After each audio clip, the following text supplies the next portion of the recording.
Thank you all for joining us today. Before we begin, I want to make a quick public service announcement to any broadcaster airing this press conference. You should proceed at your own risk because apparently, under Chairman Carr's Federal Censorship Commission, broadcasting critiques of Donald Trump or his allies is now punishable by federal regulators with the loss of their right to be broadcasters. Of course, I'm joking, but the Trump administration is not joking. The fact that I even have to make a joke underscores just how serious and dangerous this moment is.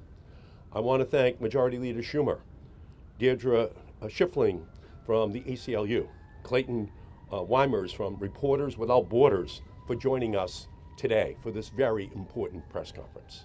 The First Amendment is the beating heart of our democracy. It protects the right of citizens, of all Americans, to speak freely, to criticize their leaders, and to entertain and inform without fear of government reprisal. On Wednesday, Chairman Carr shockingly violated that principle when he threatened Disney, ABC, and their affiliates over a monologue by comedian Jimmy Kimmel.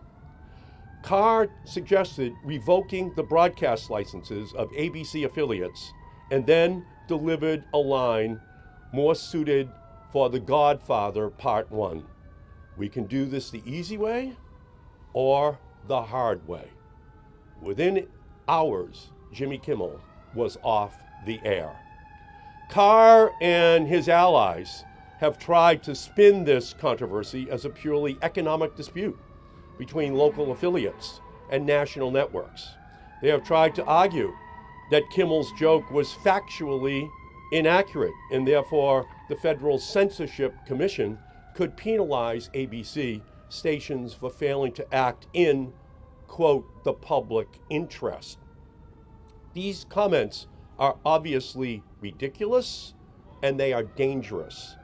This episode did not begin with local broadcasters. It began with Chairman Carr issuing a clear threat, and all because Kimmel made a joke which conservatives interpreted as false. It isn't about broadcasters upholding their commitment to act in the public interest. It's about Carr trying to force broadcasters to act in Trump's interest. Since when did the FCC become the arbiter of truth in the United States of America? The United States should be a model for free expression. Yet when a government official threatens comedians and news organizations, we begin to resemble the very governments which we criticize. In China, the Chinese Communist Party began censoring images of Winnie the Pooh online because people used the character to poke fun at Xi Jinping. Authoritarians know that humor is powerful, and so they try to crush it. Just a few years ago, a telecommunications leader said the following quote: "From internet memes to late night comedians, from cartoons to the plays and poems as old as organized government itself, political satire circumvents traditional gatekeepers and helps hold those in power accountable. Not surprising that it's long been targeted for censorship." He also said, "Free speech is not a threat to democracy, censorship is." That person, of course, is now the chairman of the Federal Communications Commission, Brendan Carr. Unfortunately, Carr has abandoned those principles, and so has the Republican Party.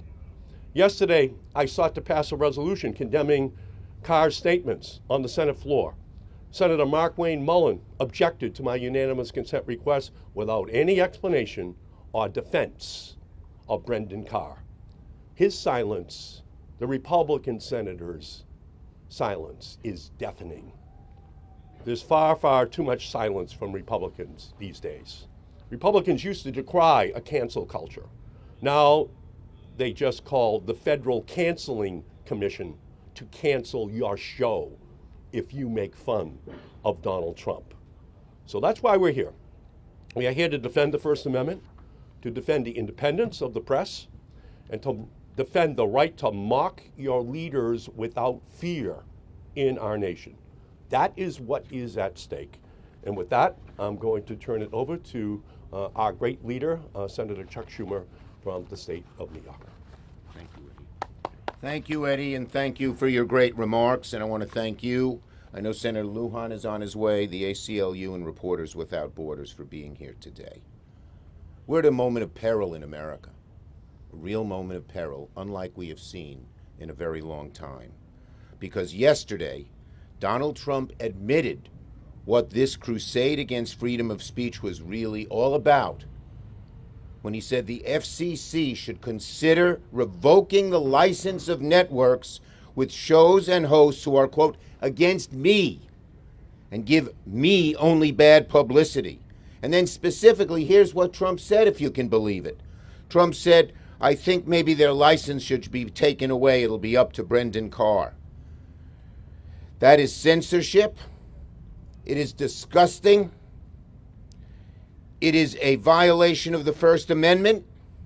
It's right out of Xi's and Putin's playbook. It is the path to dictatorship.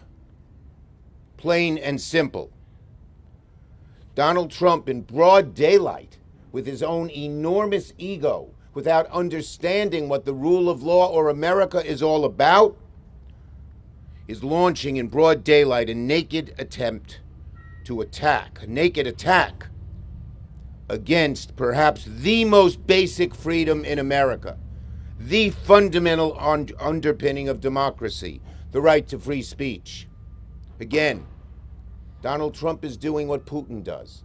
Donald Trump is doing what Xi does. Censoring, shutting off, punishing those who say things he doesn't like to hear. And that's what this administration's all about. They don't want to hear anything against them. They don't understand what democracy is. Why is Donald Trump launching this attack? Because he hates to hear things he doesn't like to hear. And it's channeled through his newfound FCC flack, Brendan Carr, who coerced ABC to suspend Kimmel for comments he didn't like. What Donald Trump did yesterday was anti-American. It's straight from a dictatorship. And it's not the first time he did it, that's for sure.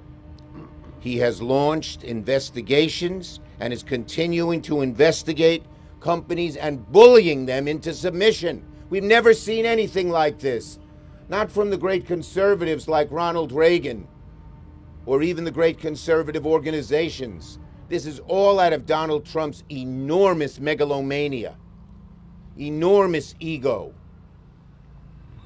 enormous self-infatuation. And it's not just Jimmy Kimmel, they said. They said they're going to keep going. When Carr goes on a broadcast and says the FCC can do this the easy way or the hard way to make sure Kimmel is silenced, that is an attack on every single media outlet, social media outlet, traditional media outlet, and on every single American, on everyone standing here. On everyone standing here. So today, I, Senator Markey, and other Democrats, we are demanding of the FCC to know how they define public interest under Carr. Is public interest Trump interest, and that's the only interest? Did Carr and his staff, we want to know, communicate in any way with Disney, ABC, or their affiliates in recent days? We need these communications, and we need them now. What happened to Charlie Kirk was abhorrent, plain and simple, but is repulsive that the Trump administration is perversely using this awful death as a predicate to supercharge their long-standing campaign against their perceived political opponents. It's not a new campaign. They've been engaging in it in an ever-escalating way to use the mighty power of the federal government to attack civil society, a page out of Orban. and their crusade is unending because of congressional Republicans' obeisance to Trump. We say to our Republican colleagues, where the hell are you? Free speech has not been a hallmark of just the left or the right, just Republicans or Democrats. It is everybody. Where are our Republican colleagues when this abhorrent attack on the very fundamental underpinning of democracy is launched? Their obeisance to Trump, their allowing him to roll into dictatorship, is appalling and will go down in history as a huge blemish on them. One of the hallmarks of America's freedom of speech, and Republicans know it. Republicans defended it. Sometimes they've expanded it way beyond where we would want. In things like Citizens United, we might disagree with the ACLU on that one. But the bottom line is very simple. If you lose your freedom of speech, it's the road to autocracy, to dictatorship. Carr is one of the single greatest threats to free speech America has ever known. We have never seen anything like it. He must resign, and Republicans should call for his firing immediately. But we will not stand by and watch Trump and engage in this targeting and retaliation of any kind of free speech he doesn't like to hear. We won't stand by and let the freedom of speech, a hallmark of America, the beating heart of our democracy, fall by the wayside. And we won't stand by and let America slide into autocracy and become a nation where no one can speak their mind without fear of retribution and punishment. Thank you, Senator Markey. Thank you, my colleagues. This is a sad, sad day for America. We've got to fight it with everything we have. Thank you, Eddie. Thank you, Chuck. Now we're going to hear from Deirdre Schiffling, Chief Political and Advocacy Officer for the ACLU. Thank you. Thank you. It's an honor to be here with you. Free people speak freely. Free people read freely. They think freely. They laugh freely.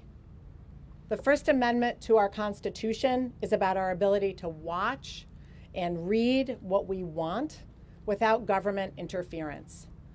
It's about our ability to say what we want without fear of government retribution. And it's about our right to hear all sorts of ideas and decide for ourselves what we believe. Comedy is one way to do that. And God help us if politicians get to tell us what's funny. No offense, Senator. The First Amendment offers robust protection for not just comedy, but for most speech.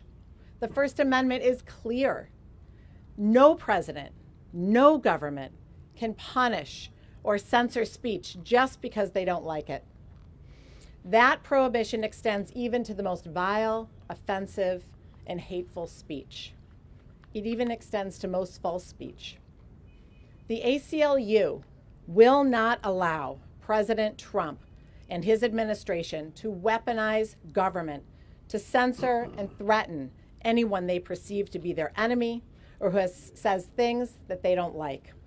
We will continue to show up in defense of the First Amendment, our right to speak truth to power, in defense of fundamental freedom, as we have done for over 100 years.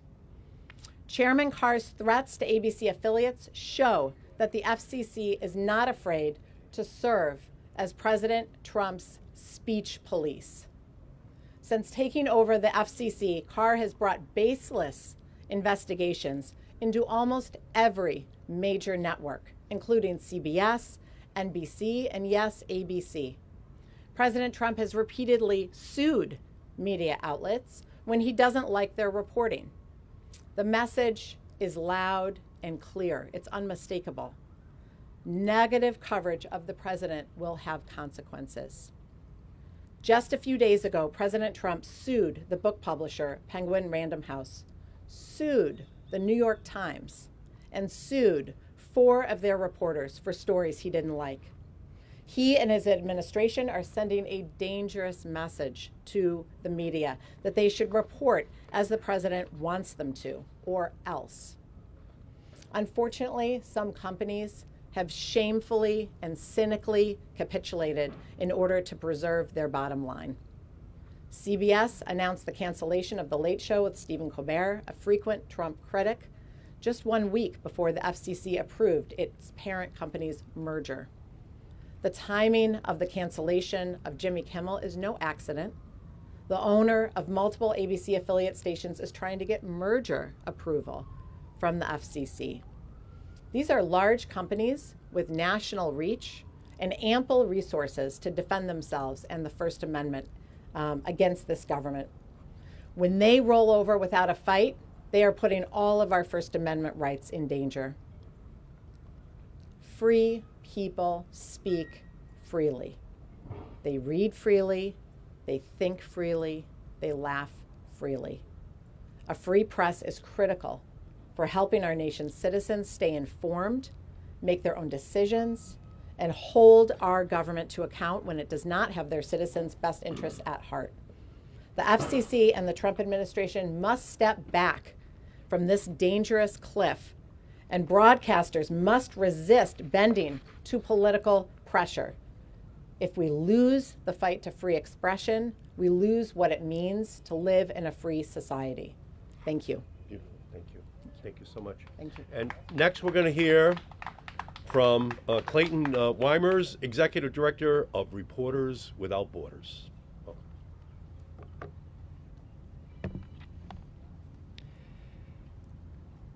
At Reporters Without Borders, we've been fighting for the last 40 years all around the world to defend press freedom and to fight against censorship. And let me tell you, we've seen this before. We've seen it in authoritarian countries all around the world, and we've seen it in countries that are backsliding out of democracy and towards authoritarianism. We see leaders install political cronies at the head of media companies, and when they can't do that, they blackmail and threaten the media into submission. Next, they arrest the journalists whose coverage they don't like. And this is not an idle threat. President Trump has said numerous times that he wants his Department of Justice to investigate the news media. He has said that journalists should go to jail for refusing to give up their confidential sources. Now he's saying broadcasters should lose their licenses for criticizing him. He says they're not allowed to do that. He's wrong. And by the way, they already have arrested a journalist in this country. Mario Guevara is going to spend his 100th day in detention this Sunday. He was arrested while covering a protest. He was arrested because he was a journalist, and he is still being held, even though all of the criminal charges against him were dropped. He needs to be released immediately. So when I say these aren't empty threats, I mean it, because they're already acting on them. We know where this goes because we've seen it in countries all over the world. We can't let it happen to the United States. We need to preserve American democracy. Thank you so much. Thank you so much. Appreciate it. Thank you so much for your leadership. Thank you to all reporters around the world who risk their lives every day to bring news, to bring information to the American people and to all citizens of the world. So are there any questions that anyone has? Thank you all so much for being here today. Appreciate it. Thank you.